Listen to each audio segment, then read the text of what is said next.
Hello guys, good evening. Today is December 26, 2023. Natad ni sa Siargao di restaurant man ni.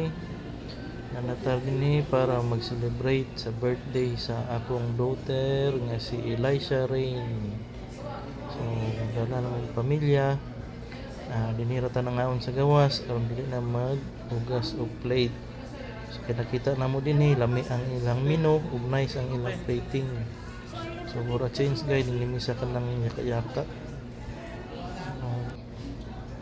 Mo na din ni among gi-order guys. So napay kulang ani wala pa ma-serve. Lami kaayo. Um, Another customer satisfied na sir ang ilang service ni guys. That is Ice, my youngest. Ate, the celebrant, my mother-in-law, Ocean, and of course the first lady. Wala na guys, so mayong gabi.